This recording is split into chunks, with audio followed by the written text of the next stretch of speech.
आज तक digital breaking में इस वक्त की बड़ी खबर, भारत की अर्थव्यवस्था में तेजी से बढ़ोतरी, पहली बार $4 ट्रिलियन के पार पहुंची भारत की इकोनॉमी। दोस्तों, इस वक्त शोर मच गया है कि भारत की जो इकोनॉमी है वो $4 ट्रिलियन के करीब है। गो के भारत के जो ऑफिशियल्स हैं, यानी कि सरकारी तौर पे इस चीज़ को नहीं तस्लीम किया गया, लेकिन ये कहा जा रहा है कि बिल्कुल they are on the edge, on the verge जिसे कहते हैं ना। सो हम जिसको $4 ट्रिलियन की इकोनॉमी समझेंगे, बिकॉज वो क्लोज हैं बहुत ज़्यादा। क्वेश्चन ये आता है कि इंडिया तो $4 ट्रिलियन की इकोनॉमी होगा, क्या हम $400 अरब की भी हो सकते हैं? हम इकोनॉमी की बात करते हैं तो हम एक ही रीजन में मौजूद जब दो मुल्कों को कंपैरिजन करते हैं, इंडिया और पाकिस्तान को, तो इंडिया के हवाले से जो खबरें चलती थी वो ये था कि इंडिया की जो इकोनॉमी है वो $4 ट्रिलियन पर पहुंच गई है। फिर हमें कहा जाता है कि जी एक वक्त था जब हमारा पड़ोसी मुल्क भारत हमारा इकोनॉमिक मॉडल फॉलो करा था and India went to IMF in 90s for the last time. तब से लेकर अब तक उनका जो है वो 2008 में उनकी जीडीपी कोट की जाती थी $1.1 ट्रिलियन। आज को उनकी जीडीपी स्टैंड करती है $3.5 ट्रिलियन। उनका वो कहां से अपना फॉरेन डायरेक्ट इन्वेस्टमेंट जो है वो $84 बिलियन तक पे लेके चले जाते हैं। सो हमारे यहाँ पे प्रॉब्लम क्या है? आई मीन 15 साल में तो वहां पे स्टेबिलिटी देखी गई, जितनी उनकी हुकूमतें, 3 हुकूमतें उनकी आई, अगले साल में जब पाकिस्तान भी और वो भी एक नई डिस्पेंसेशन देखेंगे तो वो मुल्क कहां खड़ा है और पाकिस्तान किधर खड़ा है? सर जी, ये तो Alina right from the word go, जब पार्टीशन हुई, मैं तो उस वक्त से लेकर कह रहा हूँ, ये आपकी बात सही है। ये कहा जाता है कि 1990 तक पाकिस्तान की जीडीपी ग्रोथ इंडिया से काफी ज्यादा थी और वो उनकी 3% से कम थी, हमारी कोई 5-6% थी। और ये भी कहा जाता था कि इंडिया की ग्रोथ जो है, Hindu rate of growth less than 3% थी। हमारी जो है वो अयूब खान के ज़माने में और फिर ज़ियाउल-हक के ज़माने में ग्रोथ जो है वो ज़्यादा हुई काफ़ी। लेकिन देखें, उन्होंने उन सालों में भी, ये सही है कि 1990 में they had to go to IMF programme और IMF की सपोर्ट ली और उसके बाद कुछ अरसे के बाद वो निकल गए उससे और रिफॉर्म्स किए और उसके बाद से they have been going up. लेकिन उससे पहले भी देखें, उनको जो है नेहरू जो है वो कोई 1947 से लेकर आई थिंक अर्ली 60s तक वो प्राइम मिनिस्टर रहे। उन्होंने जब वो आजाद हुआ हिंदुस्तान तो फौरन ही उन्होंने 1 साल में 2 साल में इलेक्शन कराए, अपना कॉन्स्टिट्यूशन बनाया। हमारे पॉलिटिशियंस जो है ना, उन्होंने कॉन्स्टिट्यूशन बनाया, वे इलेक्शन कराए। और उन्होंने नेहरू के जमाने में देखें, ये जो इंडिया की ग्रोथ है, ये IITs और ये इंस्टीट्यूशंस जो है, ये तो नेहरू के जमाने में बने ना। असल अलीना, ये समझने की बात है कि देखें, वो मुल्क तरक्की करते हैं जिनके लोग काबिल होते हैं, जहां ह्यूमन कैपिटल सबसे इंपॉर्टेंट रिसोर्स जो है किसी भी मुल्क का। आप देख लें, दुनिया के जो भी मुल्क जिन्होंने तरक्की की है वो मुल्क हैं जहां पर उन्होंने अपने लोगों के ऊपर इन्वेस्टमेंट की है। हमारे पास सूरत हाल ये है कि आधे बच्चे हमारे जो है आज 21वीं सदी में जो आर्टिफिशियल इंटेलिजेंस और डिजिटल दौर है, उसमें तकरीबन 45% बच्चे आज भी स्कूल ही नहीं जाते। पाकिस्तान चौथे नंबर पे आ गया माशाल्लाह। तो पाकिस्तानियों को मुबारक हो कि कर्जा मांगने में हम चौथे नंबर पे आ गए। अब हम ऑफिशियली अगर भिखारी कंट्री सर्च करें गूगल पे तो पाकिस्तान ही आएगा, मुझे यही लगता है। स्टॉक मार्केट में काफ़ी चेंजिंग आई है, लेकिन उसके साथ जो स्टेट बैंक ने उसने सूद की शरह भी बढ़ा दी है और 1 कुछ % इन्होंने बढ़ाया है। इसमें मतलब एक तरफ से फ़ायदा है तो दूसरी तरफ से नुकसान भी है। हमारी जो आवाम है वो भी मतलब यूँ देखती है कि नज़दीकी फ़ायदा देख लेती है, दूर का नुकसान कभी भी नहीं सोचती। हमारे साथ का जो इंडिया है वो उसकी इकोनॉमी भी कुछ भी नहीं थी। वहाँ के लोग IT में इन्होंने अपनी इकोनॉमी इतनी हाई कर ली है, बिल्कुल बहुत आगे जा चुके हैं। हमसे समझ लो 50-60 साल वो भी आगे जा चुके हैं। एक कौम जब अपाहिज हो जाती है, जब वो फुल दिवालिया हो जाती है, तो नज़र आता है कि वो अपने एसेट्स बेचना शुरू कर देती है। अब हम अपनी जो पोर्ट्स थी वो लीज़ पे बेच रहे हैं, बहुत ही सस्ते पे।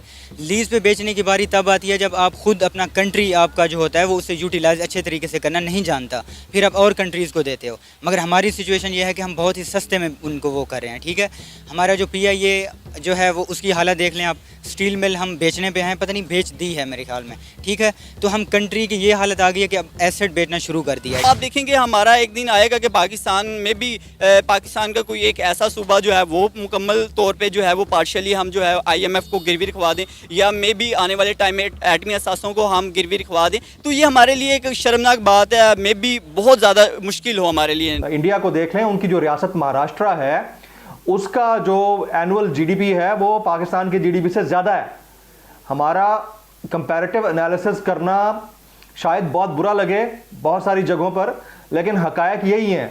आप इकॉनमी के डिप्राइव्ड रह के, इकॉनमी के अंदर डिप्राइव्ड रह के आप दुनिया की किसी ताकत के साथ मुकाबला या कॉम्पीट नहीं कर सकते।